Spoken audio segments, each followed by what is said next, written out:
Baik, salam damai sejahtera, salam Maranatha kepada segenap pendengar mutiara kebenaran yang saya kasih dalam Tuhan. Apa kabar Anda semua? Selamat pagi saya ucapkan karena saya merekam pada pagi hari. Tapi kalau Anda mendengarkan ini siang ataupun malam, ya kapanpun itu, selamat siang, selamat malam. Dan segenap pendengar mutiara kebenaran yang saya kasih dalam Tuhan, Anda masih bersama dengan saya, Dr. Stephen Einstein Liao, sebagai Gembala Sidang dari GBA Agrave.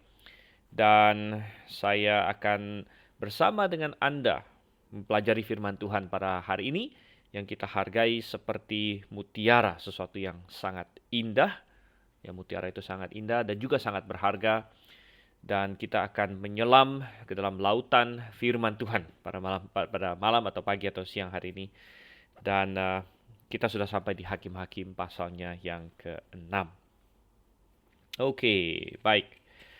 Jadi mari kita buka Alkitab kita bersama di dalam Hakim-Hakim pasal yang 6. Sekali lagi, kalau Anda baru bergabung dengan kami, Anda kebetulan mendengar ini di suatu tempat, ingat bahwa kita ada dalam satu seri dari Perjanjian Lama. Kita mulai dari Kejadian dan kita akan sistematis sampai dengan Maleaki, dan kita sudah sampai di Hakim-Hakim. Anda kalau mau mencari rekaman yang lain, silakan Anda cari ya. Oke. Ya, Hakim-Hakim pasal yang ke-6 ada 40 ayat. Jadi ya cukup panjang, lebih panjang dari pasal-pasal sebelumnya yang sudah kita bahas. Ada cukup banyak hal yang akan kita bicarakan. Oleh karena itu, mari kita langsung saja. Kalau Anda punya Alkitab, silakan membaca bersama dengan saya nantinya. Kita akan berdoa terlebih dahulu. Bapa yang di surga, kami mengucap syukur Tuhan. Engkau begitu baik kepada kami. Engkau mencurahkan segala berkat yang indah kepada kami. Dan salah satu yang sangat-sangat indah adalah firman-Mu. Firman-Mu adalah pedoman bagi kami, adalah terang bagi jalan kami. Biarlah pada hari ini Tuhan, melalui Hakim-Hakim pasal 6 yang akan kami baca dan kemudian kami bahas sebentar lagi, kami semakin mengenal Engkau, semakin mengerti kehendak-Mu yang terbaik, semakin memahami pikiran-Mu sehingga kami dapat membuat keputusan-keputusan dalam hidup kami sesuai dengan kehendak-Mu. Terima kasih Tuhan, kami berdoa dalam nama Yesus Kristus. Amin. Hakim-Hakim pasalnya yang ke-6, saudara kasih Tuhan. Saya akan mulai membaca seperti biasa. Saya akan membaca beberapa ayat, kemudian kita stop, dan kemudian kita akan komentari dan seterusnya. Ayat 1, mungkin 2 ayat pertama dulu. Kita lihat sini 2 ayat pertama ya. Tetapi orang Israel melakukan apa yang jahat di mata Tuhan. Sebab itu Tuhan menyerahkan mereka ke dalam tangan orang Midian 7 tahun lamanya. Dan selama itu orang Midian berkuasa atas orang Israel. Karena takutnya kepada orang Midian itu, maka orang Israel membuat tempat-tempat perlindungan di pegunungan, yakni gua-gua dan kubu-kubu. Oke. Jadi ini memasuki sebenarnya siklus yang keempat di sini. Siklus yang pertama adalah Otniel, dan siklus-siklus ini menggambarkan kebobrokan manusia, menggambarkan kelemahan manusia yang seringkali jatuh lagi ke dalam dosa. Dan Israel di sini masuk ke dalam siklus yang sangat mematikan ini. Otniel ya, siklus yang pertama adalah orang Israel diserahkan, mereka berdosa meninggalkan Tuhan, Tuhan menyerahkan mereka kepada Kushan Rishataim, itu dari pasal 3. Dan diselamatkan oleh Otniel. Siklus yang kedua adalah Ehud dan Samgar. Ya, Samgar bisa dimasukkan ke siklus 2 ataupun siklus 3. Dan di situ mereka meninggalkan Tuhan lagi. Kemudian mereka dikalahkan oleh Eglon, Raja Moab, yang bersekutu dengan beberapa bangsa lainnya. Kemudian Tuhan memakai Ehud untuk menyelamatkan mereka. Ya, kemudian siklus yang ketiga adalah Deborah dan Barak ya, di mana orang Israel ditekan oleh Yabin, Raja Kanaan, dengan panglimanya Sisera. Tuhan menggunakan Barak, dikuatkan oleh Deborah pada waktu itu untuk menyelamatkan orang Israel. Dan di antara Ehud dan Barak ada Samgar tadi. Nah, kemudian kita masuk kepada siklus yang selanjutnya. Dan kalau kita mengingat di Hakim-Hakim pasal 5 yang terakhir ayatnya yang ke-31, kita membaca bahwa amanlah negeri itu 40 tahun lamanya. Jadi mereka mengalami masa yang makmur, masa yang aman, tentram selama 40 tahun. Ini adalah berkat pemimpin-pemimpin yang kembali terus mengajak mereka kepada Tuhan, ya, Deborah, kemudian ada Barak dan lain sebagainya, dan yang lain pastinya ada juga. Dan selama mereka setia kepada Tuhan, ya mereka mengalami masa-masa yang baik.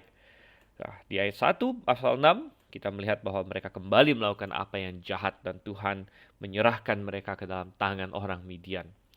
Dan bukan saja semua siklus ini menggambarkan kelemahan manusia dan kebobrokan manusia, namun juga menggambarkan kemurahan hati Tuhan. Jadi ketika Tuhan menyerahkan orang Israel ke tangan musuh-musuh mereka, itu adalah bagian dari kemurahan Tuhan. Kadang-kadang kita tidak memahami dan kita tidak melihat hukuman, disiplin dari Tuhan sebagai suatu bentuk kemurahan. Kenapa? Ya, karena secara manusiawi disiplin itu tidak enak, saudara kasih Tuhan. Disiplin itu menyakitkan rasanya. Tapi sebenarnya jauh lebih baik Tuhan melakukan ini supaya Israel berbalik kepadanya daripada Tuhan membiarkan Israel.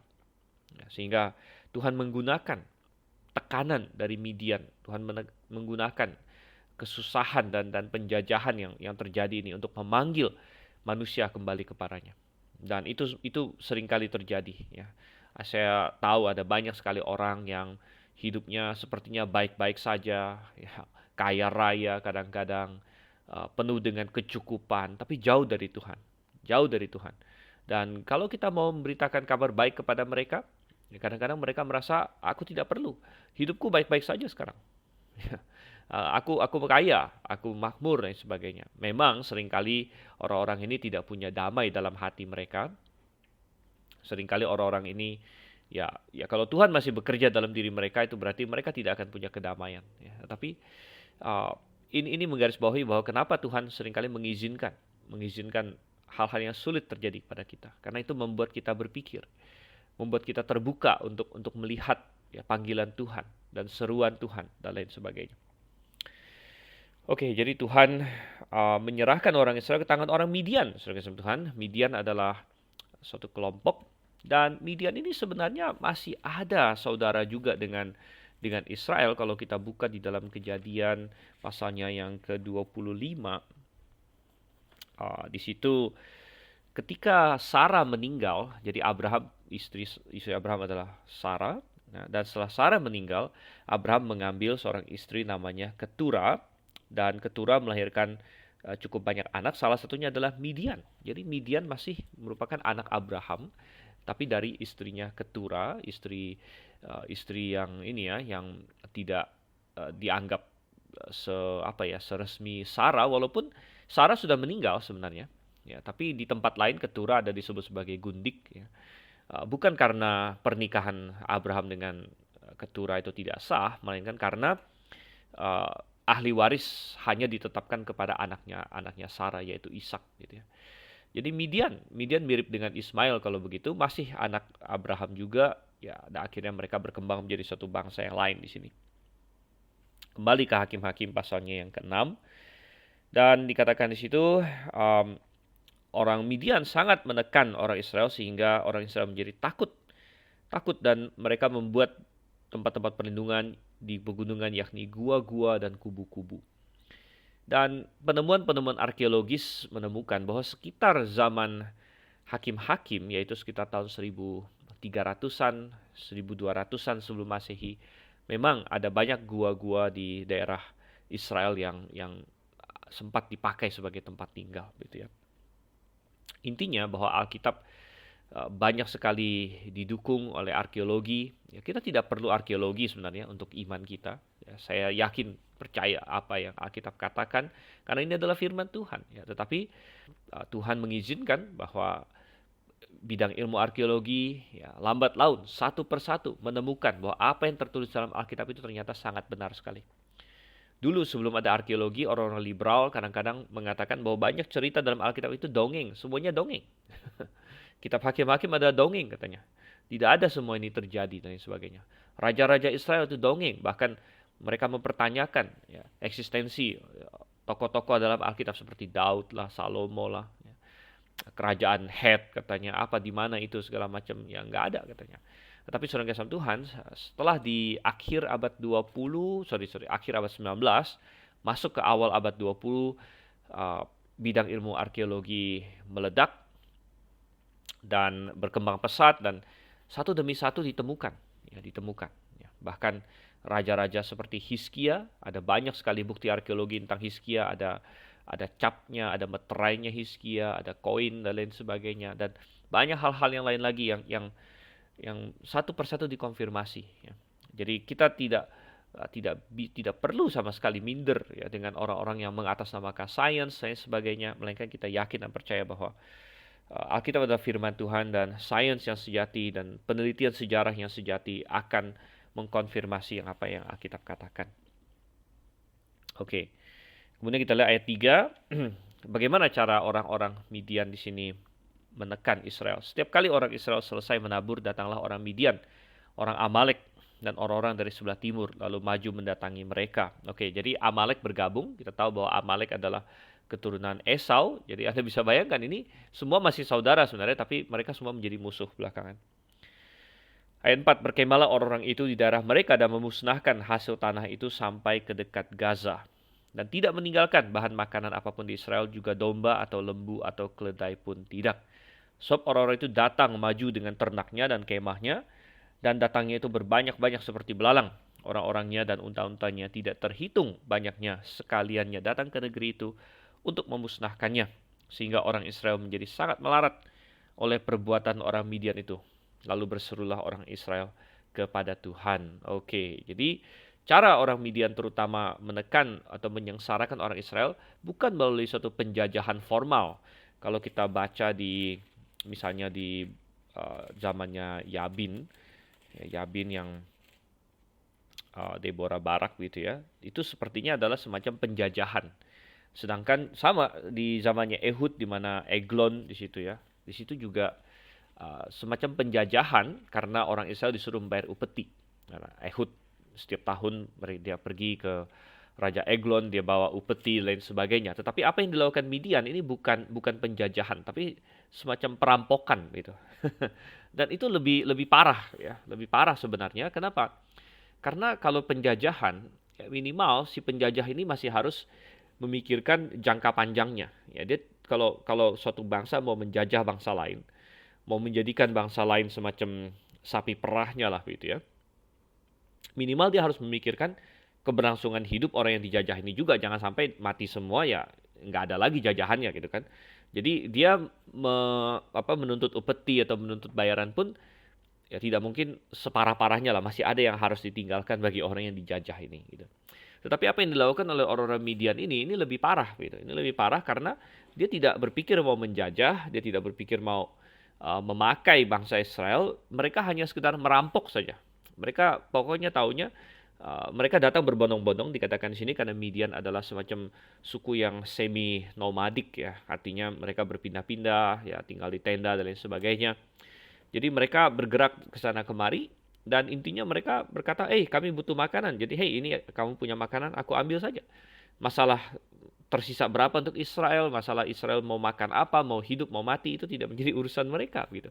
Karena Midian bukan menetapkan suatu pemerintahan di atas Israel. Itu berarti semacam mau menganeksasi dan istilahnya mau menjajah lah, menjadikan Israel bagian dari negara mereka. Tetapi Midian tidak di sini. Midian di sini hanya bersama dengan Amalek ya sekedar merampok saja. Dan jumlah mereka banyak katanya, seperti belalang, seperti unta tak terhitung banyaknya, yang berarti memang tidak ada orang yang mensensus atau menghitung mereka, sehingga orang Israel tidak bisa melawan. Dan ketika gerombolan ini datang, yang bisa mereka lakukan adalah lari, sembunyi di gua-gua dan lain sebagainya. Dan Anda bisa bayangkan betapa sulitnya ketika kita sudah bekerja keras, ya kita sudah menanam, kita sudah mengharap-harapkan selama satu musim untuk tiba-tiba diambil begitu saja semuanya oleh orang lain. Ya. Sehingga di ayat yang ke-6 dikatakan, lalu berserulah orang Israel kepada Tuhan. Berserulah orang Israel kepada Tuhan. Oke, dan ayat 7 kita lanjutkan di sini. 7-10. Ketika orang Israel berseru kepada Tuhan karena orang Midian itu, maka Tuhan mengutus seorang nabi kepada orang Israel Dan yang berkata kepada mereka, beginilah firman Tuhan Allah Israel. Akulah yang menuntun kamu keluar dari Mesir, dan yang membawa kamu keluar dari rumah perbudakan. Aku melepaskan kamu dari tangan orang Mesir, dan dari tangan semua orang yang menindas kamu. Bahkan aku menghalau mereka dari depanmu, dan negeri mereka kuberikan kepadamu. Dan aku telah berfirman kepadamu, akulah Tuhan Allahmu, maka janganlah kamu menyembah Allah orang Amori, yang negerinya kamu diami ini. Tetapi kamu tidak mendengarkan firman-Ku itu. Nah, ketika Israel berseru kepada Tuhan, dan memang ini yang Tuhan inginkan. Tuhan ingin mereka kembali kepadanya, dan Tuhan telah mendesain mereka didisiplin, mereka dihukum, supaya mereka berseru kepadanya. Dan ya kita bisa berkata bahwa Tuhan mestinya bosen ya, karena ini sudah siklus keempat, di mana orang Israel menyimpang, lalu harus dikembalikan lagi, menyimpang, harus dikembalikan lagi. Makanya saya selalu berkata bahwa Tuhan itu maha sabar, Tuhan itu jauh lebih baik dari manusia, daripada kita. Sangat aneh kalau kita merasa kita bisa lebih baik dari Tuhan, ya, lebih sabar dari Tuhan. Dan kadang-kadang banyak orang yang secara teologis seperti itu ya, dia berpikir bahwa oh Tuhan mestinya nggak boleh memusnahkan orang Kanaan lah, Tuhan tidak boleh beginilah, Tuhan tidak boleh begitulah. Wow, ini seolah-olah dia lebih hebat dari Tuhan, lebih pintar, lebih mengasihi daripada Tuhan. Ya, saudara yang kasih Tuhan, tidak demikian. Ya, kalau kita dalam posisi Tuhan, mungkin dunia sudah hancur dari kapan-kapan, gitu ya. Tapi kita melihat di sini kesabaran Tuhan, dan Tuhan mengutus nabi yang mengingatkan Israel. Mengingatkan Israel apa? Perhatikan ayat 8 dan 9. Mengingatkan Israel akan kasih Tuhan sebenarnya. Bahwa hey Israel, sebenarnya hal ini terjadi kepada kalian bukan karena Tuhan tidak mengasihi kalian. Tuhan mengasihi kalian. Oleh karena itu mengingatkan kembali apa yang Tuhan pernah perbuat untuk Israel. Bagaimana Tuhan mengeluarkan mereka dari Mesir, dari perbudakan. Ya, dan kemudian mengingatkan Israel juga bahwa alasan mereka berada dalam situasi yang sangat parah ini adalah karena mereka meninggalkan Tuhan. Mereka berbalik daripada Tuhan. Di ayat 10. Aku telah berfirman kepadamu, akulah Tuhan Allahmu. Ingat bahwa Tuhan kita adalah Tuhan yang cemburu. Cemburu karena harusnya ada hubungan eksklusif antara kita dengan Tuhan. Tidak boleh ada Allah lain di hadapan Tuhan. Tidak boleh ada Allah lain bagi kita. Itu adalah hukum yang pertama dan yang terutama, saudara kasih Tuhan. Kita punya hubungan eksklusif. Oleh karena itu Tuhan sering menggambarkan hubungan dia dengan orang percaya seperti hubungan suami istri. Itu suatu tipologi, suatu gambaran. Karena suami istri juga harus eksklusif. Ya, ketika suami mulai matanya menyimpang, ya mulai lirik-lirik cewek lain misalnya, atau sebaliknya seorang istri lirik-lirik laki-laki lain dan sebagainya, yang satunya bisa cemburu. Dan itu wajar. Ya, Tuhan tanamkan sifat itu atau kemungkinan emosi itu dalam diri manusia karena ada suatu hubungan yang eksklusif yang terancam di situ. Dan Tuhan berkata, kalian meninggalkan aku, kalian tidak setia. Dan ini adalah suatu pelajaran yang sangat indah, mengingatkan kita akan kasih Tuhan, mengingatkan kita akan apa yang Tuhan pernah perbuat, tapi juga menggarisbawahi suatu prinsip bahwa yang pernah kita bahas di sesi lalu, bahwa akar dari segala sesuatu adalah hal-hal rohani, saudara kasih Tuhan. Hal-hal rohanilah yang menjadi penggerak dari hal-hal di dalam dunia ini sebenarnya. Karena walaupun di dunia ini kita bisa melihat banyak hal secara fisik, jadi ada dunia fisik kita bilang, ya, yang bisa kita sentuh, yang bisa kita lihat, yang bisa kita ukur. Ada hukum-hukum fisika yang kita pelajari semenjak kita SD, kita sudah mulai belajar. Lalu SMP mulai ada nama pelajaran fisika lah segala macam. Ya, kita mempelajari hukum-hukum alam, ada gravitasi, kita bisa menghitung jatuhnya, percepatan dan lain sebagainya, sampai-sampai manusia begitu canggih bisa bikin roket, bisa bikin pesawat ulang-alik lah, bisa menembakkan satelit, bisa bahkan pergi ke Mars dan sebagainya, saudara kasih Tuhan. Jadi ada hukum-hukum alam, tetapi kita harus sadar bahwa sebenarnya di dunia ini ada juga dimensi rohaninya. Dimensi rohani, ada hukum-hukum rohani yang berlaku, ada Tuhan yang mengendalikan segala sesuatu. Ya, ada pergerakan-pergerakan, ada entitas-entitas rohani, ada malaikat, ada roh-roh jahat dan sebagainya. Itu ada di seluruh dunia ini. Dan walaupun manusia sekuler tidak memperhatikan itu, ya, tapi kita tahu bahwa sebenarnya justru hal-hal rohani inilah yang menjadi the real driver, istilahnya pendorong utama apa yang terjadi di dunia ini sebenarnya. Gitu. Dan Tuhan berkata bahwa, Israel, kalian telah meninggalkan aku, kalian menyembah, katanya sini apa? Allah orang Amori, yang negerinya kamu diami ini, yang sebenarnya sangat bodoh ya, karena Israel mengalahkan mereka. Israel mengalahkan orang Kanaan, bahkan Tuhan spesifik mengatakan karena orang-orang Kanaan ini berbuat jahat maka aku hancurkan mereka, tapi kemudian Israel malah berbalik dan menyembah Allahnya orang Amori. Wow, ya, maka Tuhan bilang inilah alasannya. Inilah alasannya. Oke, kita lihat kembali ayat yang ke-11. Kemudian datanglah malaikat Tuhan dan duduk di bawah pohon tarbantin di Ofra, kepunyaan Yoas, orang Abiezer itu, sedang Gideon anaknya mengirik gandum dalam tempat pemerasan anggur agar tersembunyi bagi orang Midian. Malaikat Tuhan menampakkan diri kepadanya dan berfirman kepadanya demikian, Tuhan menyertai engkau, ya pahlawan yang gagah berani. Oke, jadi setelah Tuhan melalui seorang nabi yang tidak disebut namanya, karena di ayat ke-8 di situ kan tadi Tuhan mengutus seorang nabi ini kita tidak dikasih tahu siapa namanya, tapi nabi ini mempersiapkan orang Israel untuk berbalik kepada Tuhan, ya, minimal mengidentifikasikan masalah kepada mereka. Dan akhirnya langkah selanjutnya adalah Tuhan mempersiapkan seorang pemimpin, seorang yang akan bangkit, seorang yang akan memimpin Israel, bukan hanya secara militer sebenarnya, tapi sebenarnya memimpin mereka secara rohani juga. Dan Tuhan memilih seorang yang namanya Gideon. Gideon itu adalah anaknya Yoas. Yoas itu dari keluarga Abiezer, ini disebut di sini. Dan Abiezer itu adalah dari suku Manasye. Akan kita lihat nanti ya. Suku Manasye, kita tahu Manasye adalah dari suku Yusuf. Jadi Yusuf punya 2 orang anak. Sebenarnya Manasye adalah anak sulungnya, anak pertama. Kemudian baru Efraim. Tapi Yakub sudah menubuatkan bahwa Efraim akan jauh lebih maju, jauh lebih hebat daripada Manasye. Dan memang pemimpin-pemimpin besar keluar dari Efraim, Yosua salah satunya adalah orang Efraim. Tapi Gideon di sini dari keluarga Abiezer, dari suku Manasye, Tuhan memilih dia. Dan apa yang terjadi di sini? Kita melihat malaikat Tuhan datang, dia duduk di bawah pohon, katanya. Duduk di bawah pohon, dan pada saat itu Gideon sedang mengirik gandum dalam tempat pemerasan anggur. Wow, saudara Tuhan. Katanya agar tersembunyi bagi orang Midian.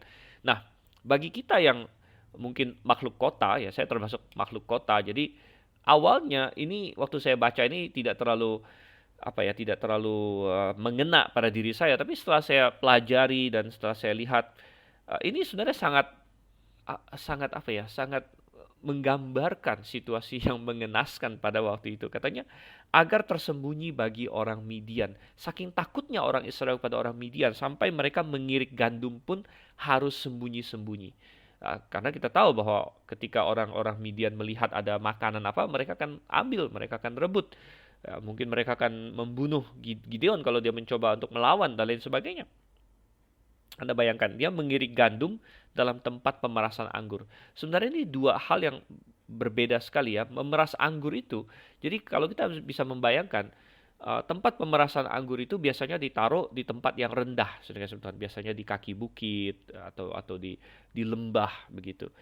Dan kenapa? Karena mereka akan membawa ya hasil-hasil anggur. Anggur itu kan berat ya, berat mereka bawa turun ke sana. Dan pemerasan anggur, ya di situ akan diinjak-injak. Anggur itu akan diinjak-injak dan menghasilkan air anggur. Sedangkan mengirik gandum itu kebalikannya. Mengirik gandum itu dilakukan biasanya di tempat yang terbuka, tinggi gitu. Pemerasan anggur itu bisa di dalam suatu rumah atau suatu tempat begitu di bagian bawah, di kaki bukit. Tetapi kalau mengirik gandum, itu biasanya adalah di tempat yang terbuka biasanya. Ya, jadi yang terjadi adalah gandum itu harus dilemparkan ke atas, dan kemudian si pengirik gandum akan menantikan angin gitu. Dia memakai kekuatan angin di mana gandum dilempar ke atas, kemudian angin akan meniupkan sehingga yang namanya chaff kalau dalam bahasa Inggris atau sekam, ya, sekam dalam bahasa Indonesia itu akan tertiup, yaitu adalah kulit-kulitnya. Ya, jadi kulit-kulit gandum itu akan dibawa terbang ya, sehingga ya gandum kan berat, gandumnya berat jatuh lagi ya. Kalau di Indonesia kita ya, mungkin ada juga tapi bukan gandum ya, mungkin barang-barang lain, pokoknya dilemparkan ke atas, angin meniup kulit-kulitnya, kotoran-kotorannya pergi jatuh lagi ke bawah.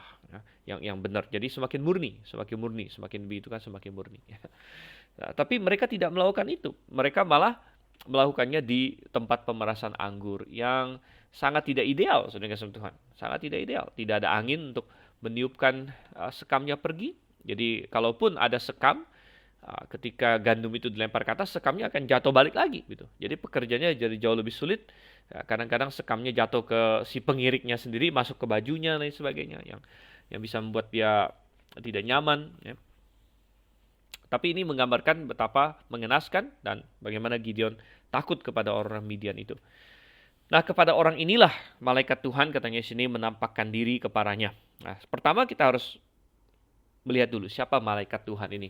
Nanti akan semakin jelas ya di ayat 20-an bahwa malaikat Tuhan ini tidak lain tidak bukan seperti sudah kita identifikasi di pasal-pasal sebelumnya, ini adalah Yesus Kristus. Ya, jadi walaupun ada kata malaikat, tapi ini bukan hanya sekedar malaikat biasa. Karena kata malaikat itu generik ya, itu umum. Bahkan manusia pun bisa disebut malaikat. Ya, Anda boleh lihat di Perjanjian Baru ada malaikat ya, disebut malaikat itu sebenarnya adalah utusan. Malaikat itu artinya pembawa pesan sebenarnya. Jadi manusia pun bisa disebut malaikat. Ya. Tetapi memang seringkali ketika disebut malaikat yang dimaksud adalah makhluk yang Tuhan ciptakan yang di sorga di situ ya, malaikat kita sebut atau angel, angelos. Tetapi di sini walaupun istilahnya malaikat Tuhan ini bukan hanya sekedar malaikat, ini adalah Yesus Kristus. Yesus Kristus yang datang sebelum dia datang menjadi daging, tapi sudah datang belum menjadi manusia, hanya mungkin dalam rupa yang menyerupai manusia, tapi belum manusia. Karena dia baru akan menjadi manusia nanti pada saat dia lahir di Bethlehem pada waktu sekitar 2000 tahun yang lalu. Jadi ini belum. Jadi kita sebut ini pra-inkarnasi. Jadi ini pra-inkarnasi dari Yesus Kristus. Dan malaikat Tuhan berkata kepadanya, Tuhan menyertai engkau ya pahlawan yang gagah berani. Wow. Mungkin ya ini suatu sebutan yang ini ya luar biasa, pahlawan yang gagah berani. Apakah ini Gideon? Ada yang berkomentar bahwa ketika Gideon mendengar seruan ini, dia mungkin celingak sini, celingak sana gitu kan. Siapa yang dimaksud? Ada orang lainkah di sini? Gitu. Mungkin dia tidak bisa mempercayai bahwa dirinya disebut sebagai pahlawan yang gagah berani. Dan kalau kita baca nanti seturut dengan pasal ini di ayat-ayat selanjutnya sambil kita melihat terus, tidak ada indikasi bahwa Gideon adalah seorang yang gagah berani. Bahkan gambarannya adalah Gideon adalah seorang yang takut, saudara-saudara. Dia takut, dia penuh dengan keraguan, dia bukan seorang yang berani ya. Dan Tuhan harus bimbing dia, dan Tuhan harus pupuk imannya terus, saudara Tuhan. Ya, tetapi ini justru memberikan kepada kita suatu gambaran yang luar biasa bahwa Tuhan bukan hanya melihat kondisi kita saat ini saja. Kondisi kita yang lemah, yang mengenaskan. Tetapi Tuhan melihat potensi dalam diri kita, saudara. Tuhan melihat seperti apa kita bisa jadi kalau kita berserah kepadanya. Kalau kita membiarkan Tuhan membentuk kita, seperti apa kita bisa menjadi. Tuhan mampu melihat itu. Oleh karena itu Tuhan berkata kepada Gideon, pahlawan yang gagah berani. Jelas pada saat itu, Gideon yang lagi sembunyi. Dia lagi di tempat pemerasan anggur. Dia sedang melempar-lempar gandum ke atas. Tidak ada angin untuk membubarkan sekamnya karena dia lagi sembunyi ketakutan. Dia bukan di atas bukit. Ya, mungkin dia berpikir, siapa pahlawan gagah berani? Kalau aku pahlawan gagah berani, aku akan mengirik gandum secara terbuka. Tidak takut kepada orang Midian. Sedangkan aku di sini sedang ketakutan. Tetapi Tuhan melihat. Tuhan bukan melihat kita dalam posisi terjelek kita, bukan melihat posisi kita sekarang, tapi Tuhan melihat potensi kita, saudara-saudara. Dan Tuhan melihat seperti apa kita bisa menjadi nanti. Ini terulang-ulang. Saya teringat akan Abraham. Ya, Abraham waktu Tuhan panggil dia. Apakah dia seorang yang sudah beriman? Nah, hari ini kita kenal Abraham sebagai bapak orang beriman. Tapi bagaimana dengan iman Abraham? Iman Abraham awalnya lemah, saudara Tuhan. Awalnya lemah, sampai-sampai dia takut mengakui istrinya sendiri. Anda bisa berkata, laki-laki seperti apa yang tidak berani mengakui istrinya sendiri? Laki-laki seperti apa yang membiarkan istrinya hampir diambil orang 2 kali, saudara Tuhan. Bapak orang beriman. Tapi iman Abraham Iman Abraham perlu dipupuk dan Tuhan menyertai dia. Dan Tuhan melihat seperti apa dia nantinya. Dan puluhan tahun kemudian setelah Abraham berjalan bersama dengan Tuhan, imannya semakin dikuatkan. Sampai puncak iman Abraham apa? Ketika Tuhan suruh dia untuk mempersembahkan anaknya Ishak pun, dia berani. Oh, saudara kasih Tuhan, iman bertumbuh dan puji syukur Tuhan melihat kita. Puji syukur Kristus mati bagi kita ketika kita masih orang berdosa. Karena Yesus Kristus mengetahui bahwa tiap-tiap kita diciptakan, Dia sudah ciptakan kita menurut gambar dan rupanya. Dan Dia melihat kita sebagaimana potensi kita, bahwa kita bisa menjadi seperti yang Tuhan desain. Dan saudara yang kasih Tuhan, ini juga banyak pelajaran bagi kita ya. Ketika kita melihat orang-orang di sekeliling kita, kita disuruh untuk mengasihi. Bahkan musuh kita pun kita harus kasihi. Kadang-kadang sangat sulit untuk melakukan itu. Tapi satu hal yang bisa kita lakukan adalah kita bisa melihat potensi seseorang. Saya pernah membaca tentang seorang yang dia begitu banyak dipakai Tuhan untuk bekerja di antara orang-orang yang ini ya, di antara para penjahat ya, di antara orang-orang yang gelandangan, di antara pokoknya elemen-elemen masyarakat yang mungkin kita anggap ini di bawah lah begitu ya. Tapi dia banyak melayani di situ. Saya ada membaca dan dia berkata bahwa salah satu yang dia lakukan adalah dia belajar dari Tuhan untuk melihat seseorang bukan dalam kondisi dia saat ini ya. Yang mungkin dia saat ini adalah pencuri, saat ini adalah penjahat, tetapi melihat potensinya bahwa ini adalah anak Allah sebenarnya. Ini adalah ciptaan Allah ya. Dia berpotensi menjadi anak Allah maksud saya. Dia berpotensi untuk menerima Yesus Kristus, untuk menjadi seseorang yang berubah yang sebagaimana yang Tuhan desain. Dan ketika dia belajar untuk melihat seseorang bukan dalam kejelekan mereka saat ini, tapi sebagaimana potensi mereka. Nah, saat itu dia benar-benar bisa melayani mereka dengan baik. Dan ini saya selalu teringat akan hal itu. Dan di sini ya Tuhan memanggil Gideon, pahlawan yang gagah berani. Coba kita lihat pahlawan gagah berani ini seperti apa. Dan kita akan lihat bahwa dia tidak berani saat ini ya. Ayat 13. Jawab Gideon kepadanya, Tuanku, jika Tuhan menyertai kami, mengapa semuanya ini menimpa kami? Di manakah segala perbuatan-perbuatannya yang ajaib yang diceritakan oleh nenek moyang kami kepada kami ketika mereka berkata, bukankah Tuhan telah menuntun kita keluar dari Mesir? Tapi sekarang Tuhan telah membuang kami dan menyerahkan kami ke dalam cengkraman orang Midian.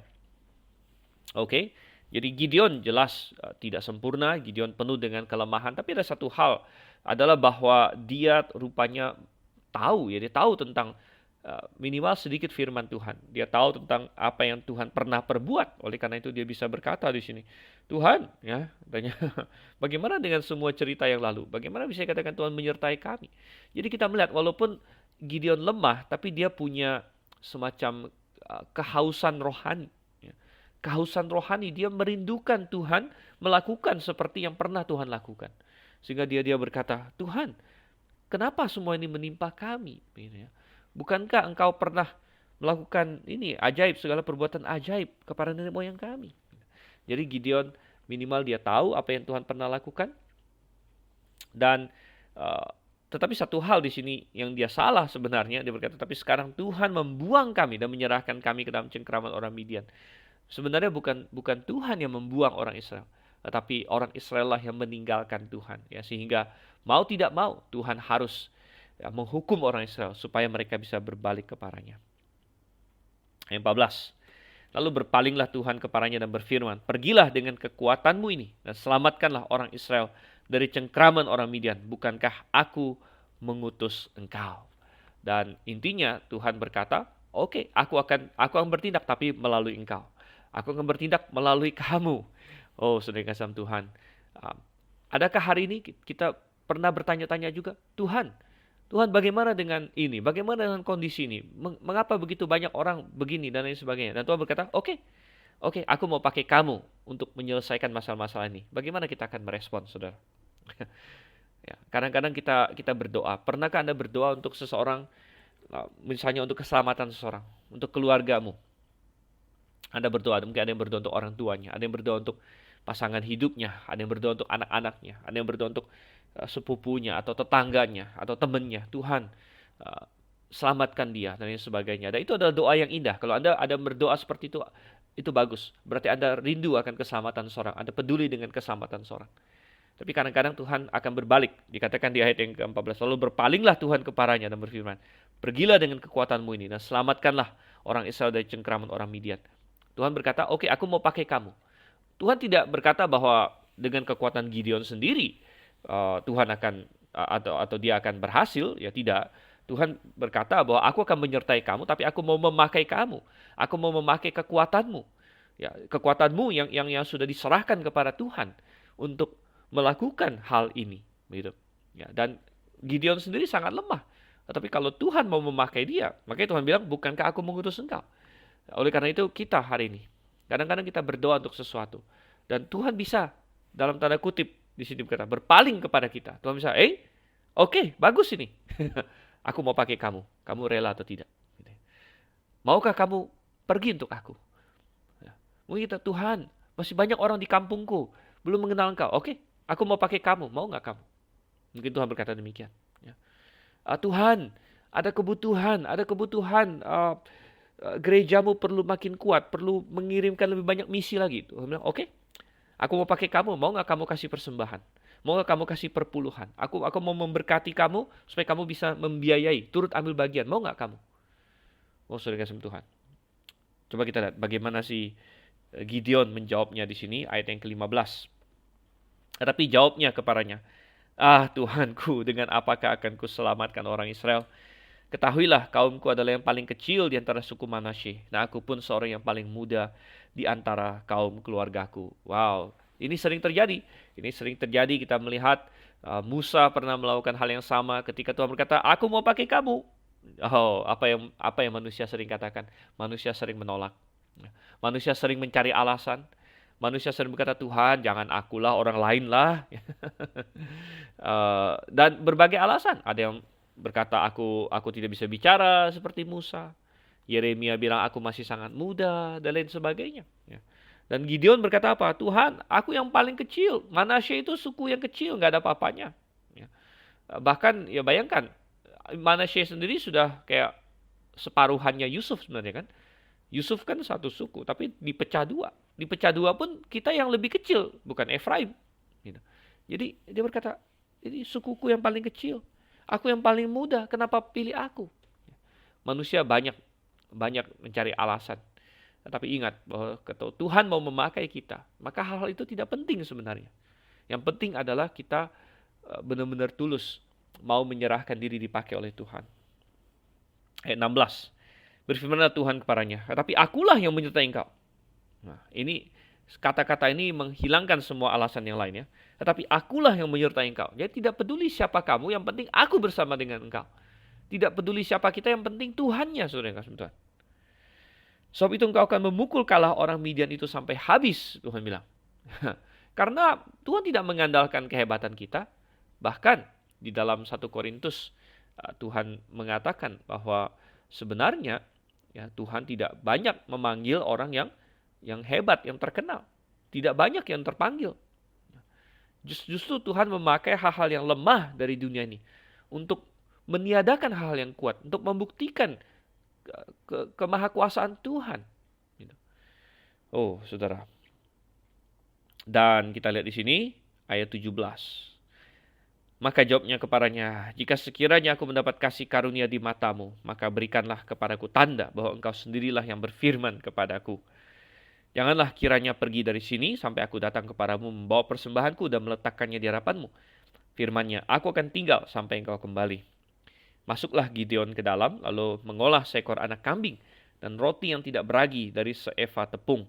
Ditaruhnya daging itu ke dalam bakul dan kuahnya ke dalam periuk. Dibawanya itu kepadanya ke bawah pohon tarbantin, lalu disuguhkannya. Berfirmanlah malaikat Allah kepadanya, ambillah daging dan roti yang tidak beragi itu. Letakkanlah ke atas batu ini dan curahkan kuahnya. Maka diperbuatnya demikian.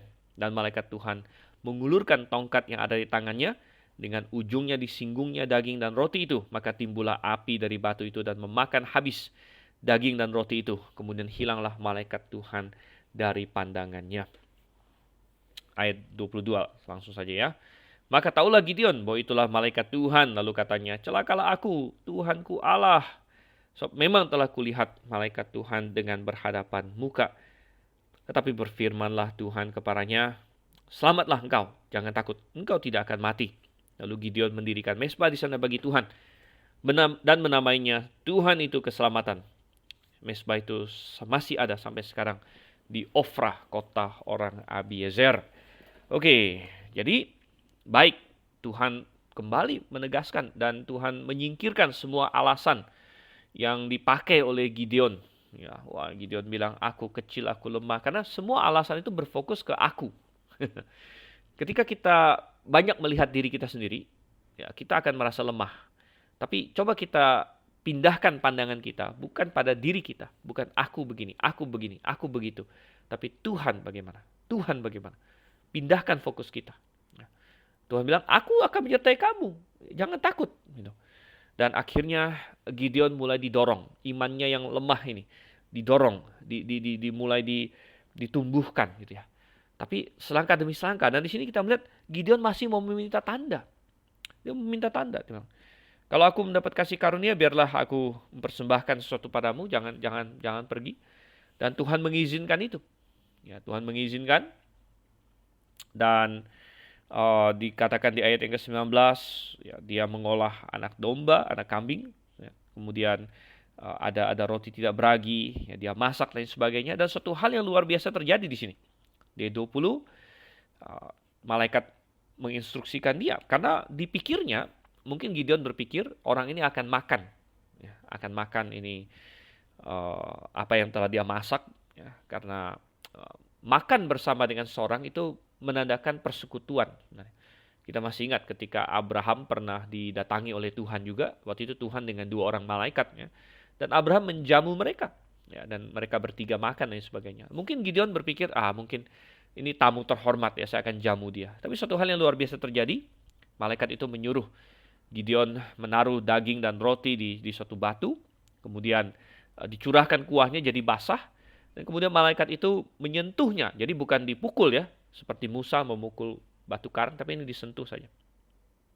Disentuh, dan api langsung menghabiskan persembahan itu. Dan ini sangat mirip dengan apa yang dilakukan oleh Elia nanti beberapa ratus tahun kemudian ketika dia menantang nabi-nabi Baal, ya, bahwa siapa yang benar, Tuhan atau Baal, dan mereka masing-masing mendirikan mezbah, menaruh persembahan, dan Tuhan mana yang menurunkan api gitu.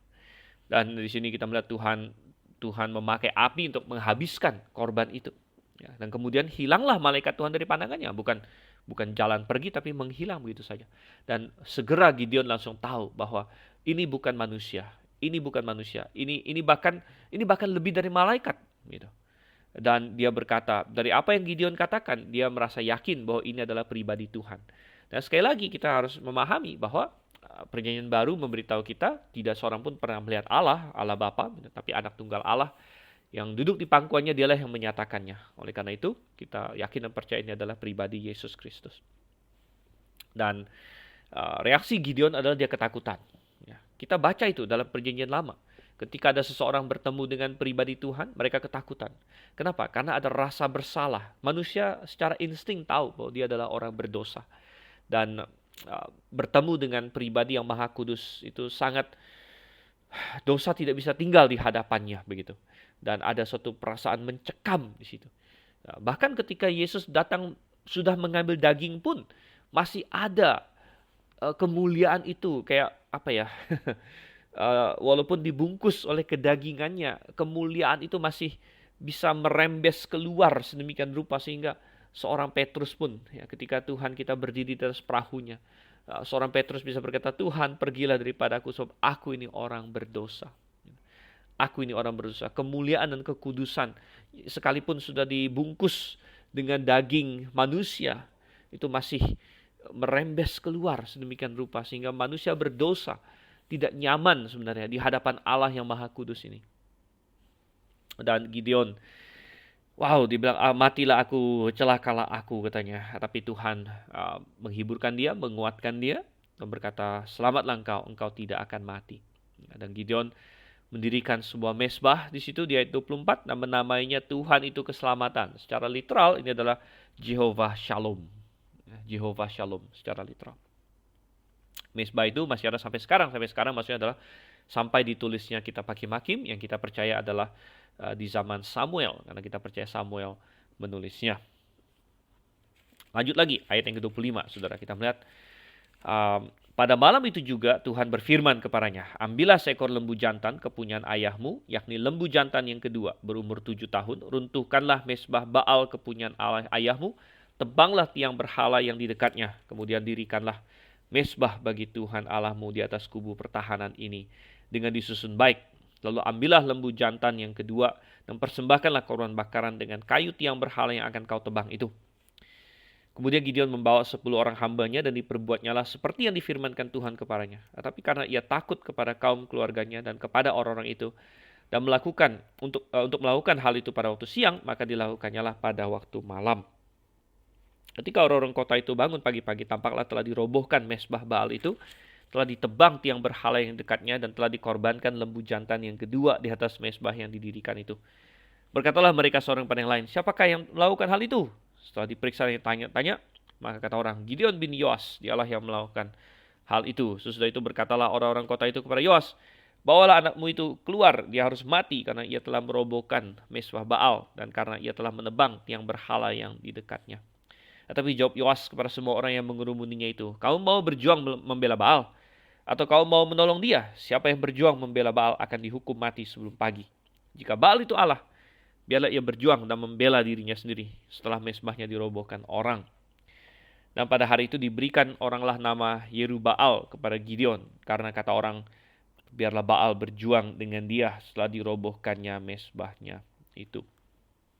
Oke, jadi kita melihat di sini, Tuhan memberikan tugas pertama kepada Gideon, dan tugas ini sangat penting ya, dan kita belajar beberapa prinsip. Ya, nomor 1, bahwa sebelum Gideon berperang melawan Midian, ya, dia harus melakukan hal yang lebih kecil dulu. Gitu. Jadi seringkali Tuhan tidak langsung memberikan kita tugas yang besar, Tuhan melatih kita dengan tugas-tugas yang lebih kecil. Dan prinsip Tuhan adalah barang siapa setia dalam perkara kecil, dia akan setia dalam perkara besar. Gitu.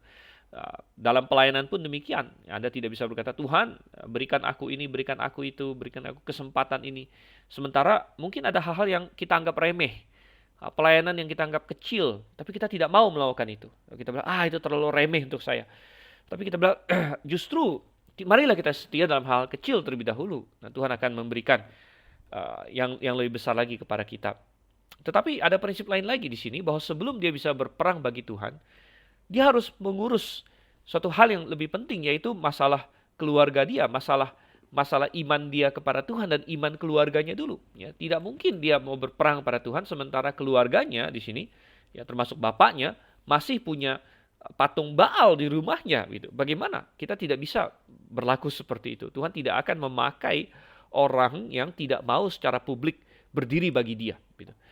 Tidak mau secara publik berjuang bagi Tuhan, ya, dan secara publik menyatakan aku di pihak Tuhan, ya, karena kita takut misalnya. Ya, Tuhan tidak akan memakai kita demikian. Ya. Oleh karena itu Tuhan bilang, oke, nomor 1 kamu lakukan ini dulu. Ya. Dan ketika Tuhan memanggil dan mau memakai seorang, seringkali dia mau orang itu mengambil langkah ketaatan yang pertama. Langkah ketaatan yang pertama. Ya. Kita masih ingat, Musa pernah lari dari Tuhan. Dia lari waktu umur 40, dia kira Tuhan akan pakai dia. Wah, dengan gagah. Ya, dia sebagai pangeran Mesir. Sepertinya mau menolong orang Israel. Membunuh orang Mesir. Akhirnya dia ketakutan. Lari ke Midian 40 tahun dan sebagainya. Akhirnya Tuhan panggil dia. Oke, sekarang masanya. Ayo menghadap Firaun. Dan Musa juga banyak alasan dan sebagainya. Tapi saudara kasih Tuhan, akhirnya Musa terima.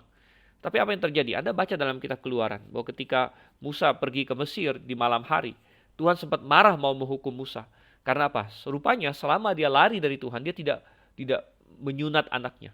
Dia tidak sunat anaknya. Tapi pada malam itu istrinya mengambil pisau dan menyunat anaknya. Ya, sehingga Tuhan tidak jadi membunuh Musa. Jadi memang sebelum Musa bisa istilahnya memimpin orang Israel, dia harus taat dulu sama Tuhan. Ya, dia harus selesaikan dulu masalah internal dia, baru dia bisa memimpin di luar. Gitu. Demikian juga Yosua waktu dia bawa orang Israel masuk ke tanah Kanaan, karena baca lagi di Yosua pasal 5 kalau saya tidak salah, dia harus sunat dulu orang Israel. Dia sunat karena rupanya di dalam perjalanan di padang gurun orang Israel banyak yang tidak menyunat anak-anaknya. Gitu. Nah, demikian juga kalau kita datang di sini hari ini, ya, kita mau maju di dalam Tuhan, kita mau bergerak dalam Tuhan, ambil langkah ketaatan. Ya, selesaikan dulu masalah internal kita. Ya, ada yang mungkin perlu memberi diri baptis, ada yang perlu bergabung dengan jemaat yang Alkitabiah. Ya, lakukan itu dulu, saudara kasih Tuhan. Ini bukan main-main. Ya, ini adalah hal yang serius. Lakukan itu. Dan kemudian kita lihat di sini, oke, Tuhan bilang kamu harus runtuhkan ini ya, tiang Baal. Nah, kita baca Gideon takut, saudara kasih Tuhan. Makanya saya bilang lucu juga ya, Tuhan menyebut dia pahlawan yang gagah berani. Ya jelas dia bukan pahlawan gagah berani di awal, tapi sekali lagi Tuhan melihat potensi dia. Nah, di sini dia masih ketakutan. Tuhan suruh menghancurkan tiang Baal, dia lakukan malam-malam. Dia bawa 10 hamba, dia tebang, ya sesuai yang Tuhan instruksikan, dia tebang, kemudian dia bangun mesbah, dia pakai kayu tebangan itu untuk mempersembahkan korban bagi Tuhan. Pagi-paginya semua orang kaget, wow, tiang berhala sudah runtuh, siapa ini, siapa ini? Ya namanya kota kecil, ya tanya sana tanya sini, pasti diantara orang-orang yang dia bawa itu mungkin ada yang buka mulut, akhirnya ketahuan dia. Akhirnya ketahuan juga. Jadi untuk apa dia lakukan diam-diam, saudara kasih Tuhan? Ini suatu pelajaran juga ya. Ya, di mana ya daripada kita melakukan sembunyi-sembunyi bagi Tuhan lebih baik terang-terangan saja gitu. Karena kalau kita sembunyi-sembunyi pun toh ketahuan juga. Gitu. Akhirnya ketahuan, oh Gideon yang melakukan ini. Maka datanglah mereka semua ke Yoas, mereka mau menghukum Gideon. Tapi ternyata Tuhan bergerak. Jadi Tuhan punya cara untuk melindungi kita. Dan di sini Tuhan memakai ayahnya Yoas. Nah, ayahnya Yoas, ya kenapa dia punya tiang berhala di rumah dia, kita tidak tahu. Tapi mungkin dia semacam dipengaruhi juga oleh Yoas di sini, dipengaruhi oleh Gideon, dan ya minimal dia tidak rela anaknya dihukum mati, ya, sehingga dia membuat suatu semacam pidato dan dia berkata pada orang-orang itu, ngapain kalian bela Baal gitu? Emangnya kalian rugi apa gitu? Kalian tidak rugi apa-apa. Kalau Baal merasa dirugikan bahwa tiang berhalanya dipenggal, biarlah Baal yang menghukum Gideon begitu. Dan ya mungkin karena Yoas punya pengaruh juga di daerah itu dan sebagainya, ya mereka menjadi cukup jelas. Oh ya ya, dan mereka sebut Gideon sebagai Yerubaal gitu ya, artinya berperang melawan Baal atau melawan Baal. Dan ini benar saudara yang Tuhan. Kadang-kadang hari ini di masyarakat ada orang yang berpikir dia harus membela Tuhan, membela Allah, ya, sampai bikin organisasi ya membela Allah, ya, membela Tuhan dan sebagainya. Padahal Tuhan tidak memerlukan kita untuk membela Dia sebenarnya. Tuhan itu maha kuasa.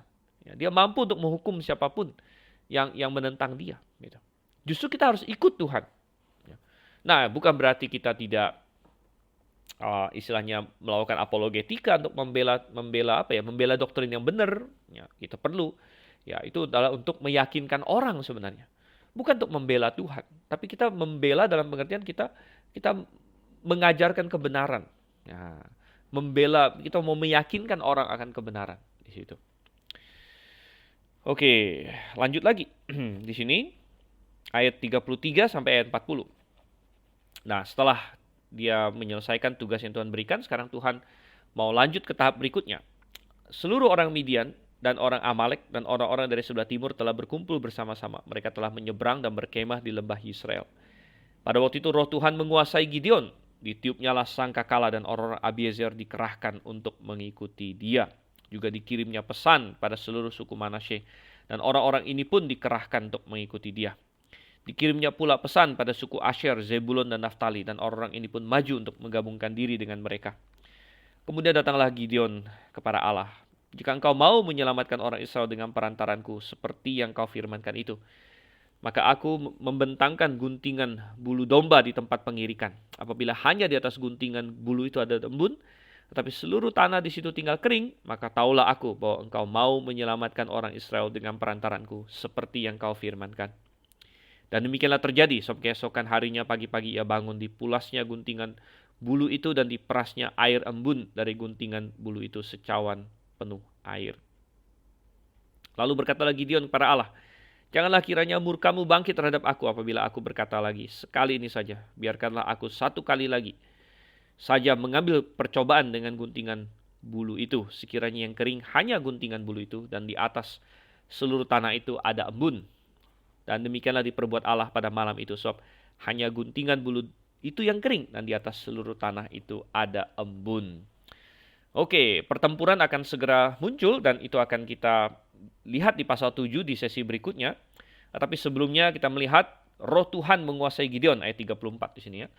Dan roh Tuhan menguasai Gideon karena ya, memang ya, kita memerlukan roh Tuhan untuk melakukan apapun untuk Tuhan. Ya. Dan puji syukurnya adalah kita hidup di masa perjanjian baru. Di masa perjanjian baru, roh Tuhan sudah tinggal di dalam hati kita, orang percaya. Ini berbeda dengan perjanjian lama, di mana roh Tuhan datang menghinggapi orang-orang ketika mereka butuh melakukan pelayanan tertentu. Ya, dan kadang-kadang itu melalui pengurapan, kadang-kadang tidak perlu melalui pengurapan, karena pengurapan hanya simbol eksternal. Ya. Ketika seorang imam besar dilantik, dia diurapi, dan di situ menandakan roh Tuhan akan turun padanya. Ya, ketika seorang raja diurapi, juga mengindikasikan bahwa Tuhan akan menyertai dia. Dan ketika seorang raja kacau seperti Saul, roh Tuhan meninggalkan dia. Ya, roh Tuhan kemudian datang kepada Daud dan lain sebagainya. Jadi datangnya roh Tuhan pada seseorang memungkinkan orang itu untuk melayani Tuhan.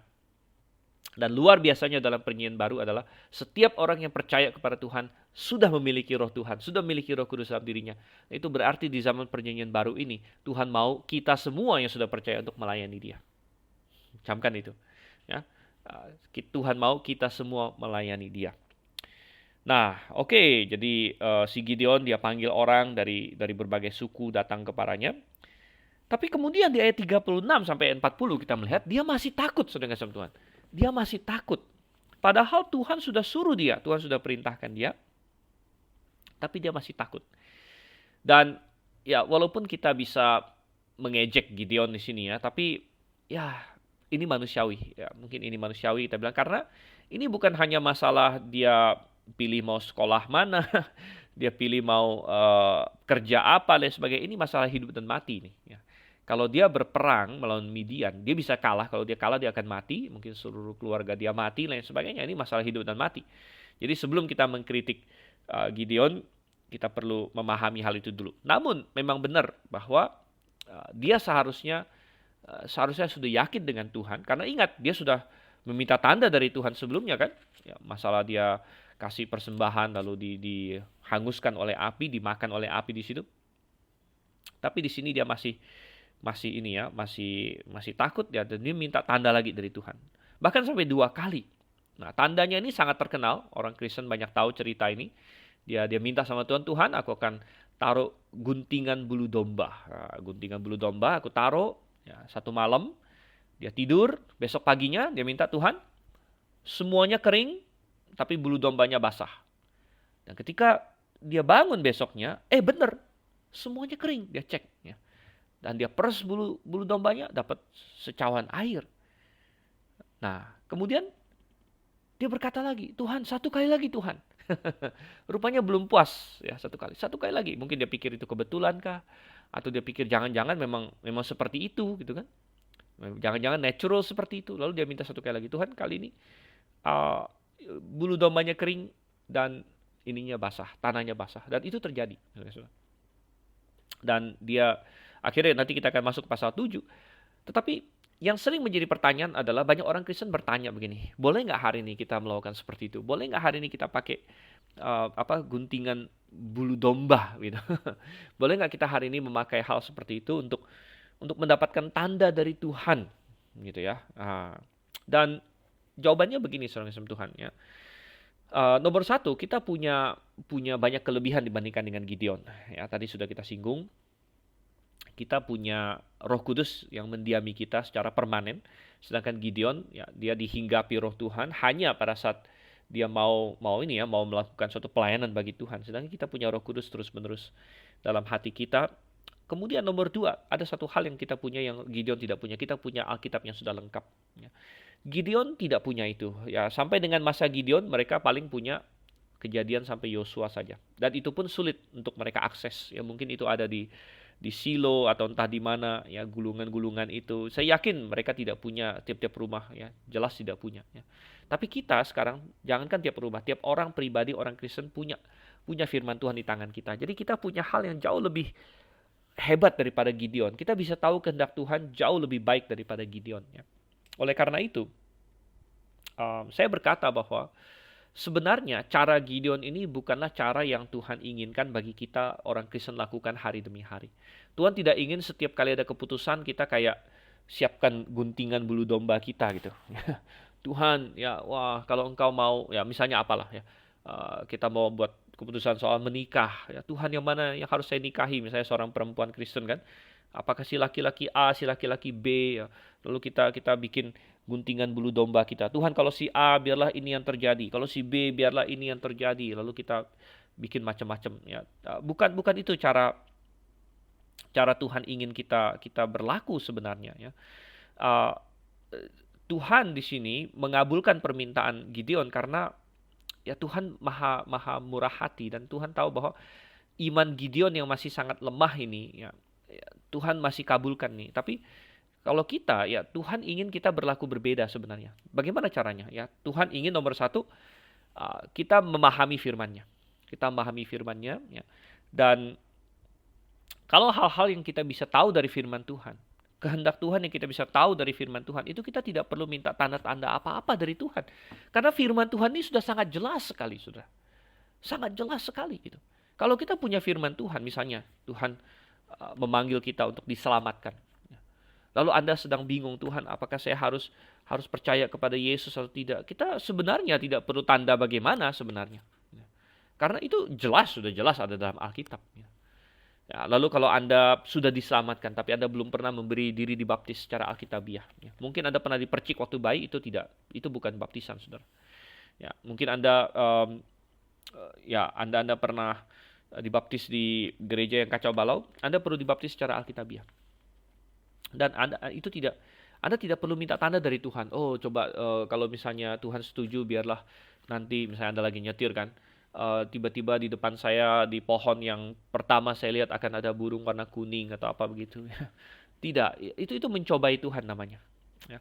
Kalau sesuatu yang sudah ada di dalam firman Tuhan, kita dapatkan dari firman Tuhan. Ya. Ini sesuatu yang jelas gitu, sesuatu yang jelas. Ya. Kita tidak perlu tanda lagi. Bahkan kalau kita minta tanda itu berarti kita meragukan Tuhan. Ya, meragukan Tuhan. Di dalam Matius pasal yang ke-12, waktu orang Israel bilang, Tuhan berikanlah kami tanda. Tuhan bilang apa? Angkatan yang jahat ini meminta tanda. Padahal Tuhan sudah kasih begitu banyak tanda. Mereka minta tanda dari Tuhan Yesus. Padahal Tuhan sudah sembuhkan begitu banyak orang. Mau minta tanda apa lagi sebenarnya? Tuhan bilang angkatan yang jahat ini meminta suatu tanda. Jadi harus hati-hati kita minta tanda. Kita ingat bahwa Zakaria pernah minta tanda. Walaupun malaikat sudah bicara sama dia bahwa istrinya Elizabeth akan mengandung melahirkan, Zakaria minta tanda dan dia kena hukum. Ya, malaikat bilang karena kamu tidak percaya apa yang katakan, kamu akan bisu sampai anak itu lahir. Oh, saudara kasih Tuhan. Tetapi apa yang Tuhan ingin kita lakukan? Tuhan ingin kita makin mengenal Dia. Tuhan bukan ingin kita kayak semacam apa ya, punya kotak ajaib untuk menjawab ini, kayak ya misalnya kita mau jalan belok kanan atau belok kiri, tinggal lihat contekan gitu. Tuhan tidak ingin jadikan dirinya kayak contekan bagi kita ya, tanpa kita berpikir lagi gitu ya. Tapi Tuhan ingin kita mengenal Dia. Jadi ini bedanya kalau seorang bapak terhadap seorang anak ya. Kalau anaknya masih kecil, itu memang masih harus banyak dituntun. Belok kanan atau itu pergi ke sini, pergi ke sana. Ya. Tapi kalau anaknya sudah makin besar, bapaknya berharap bahwa anaknya sudah paham prinsip-prinsip. Bahwa anaknya mengenal dirinya, sehingga anaknya itu bisa tahu, bapak saya nggak suka ini. Ini bukan hal yang baik. Oh, ini hal yang baik. Nah, karena anak itu makin dewasa, makin sudah menyerapi apa yang bapaknya ajarkan kepada dia. Dan Tuhan ingin kita makin dewasa seperti itu. Ya. Makin dewasa seperti itu, di mana kita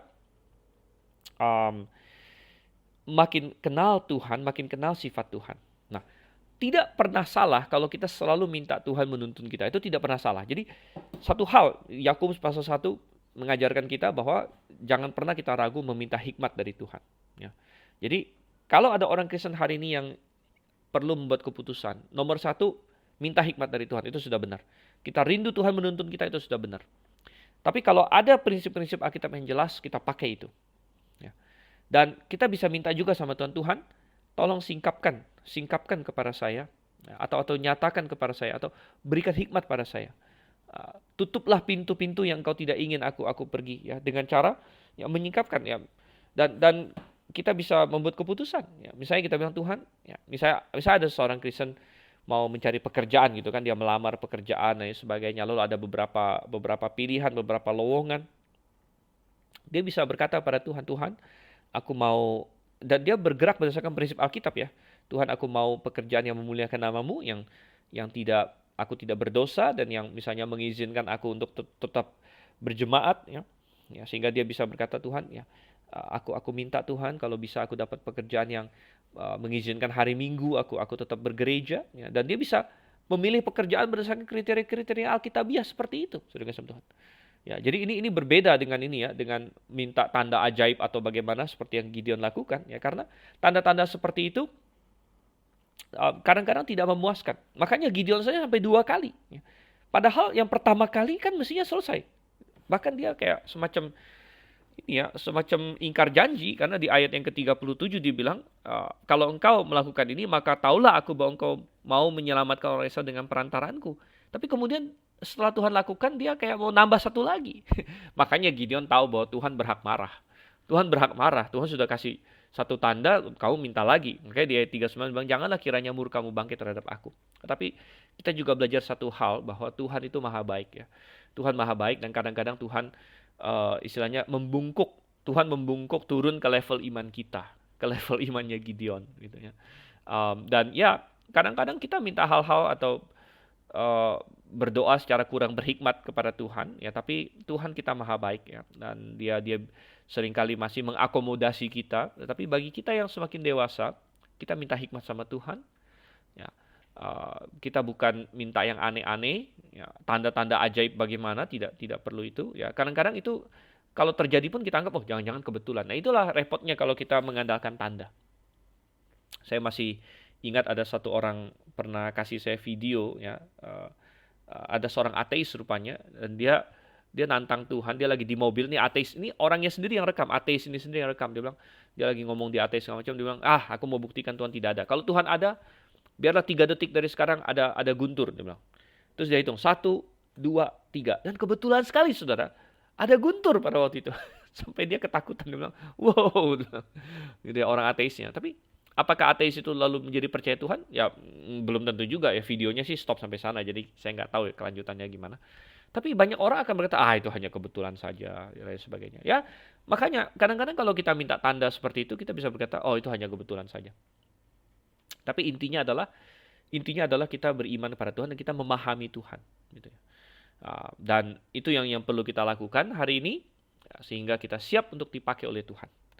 Oke, jadi pelajaran yang sangat indah bagi kita, kiranya bermanfaat. Dan kita belum selesai dengan Gideon. Gideon si penakut ini, bagaimana dia akan berubah menjadi pahlawan yang gagah berani bagi Tuhan. Kita akan lihat di pasal 7, pasal 8, dan seterusnya. Yang akan kita lanjutkan di sesi-sesi berikutnya. Jangan Anda lupa dan jangan ketinggalan. Masih bersama dengan saya, Dr. Silvan Anseliel, dalam acara Mutiara Kebenaran. Sampai berjumpa. Maranatha.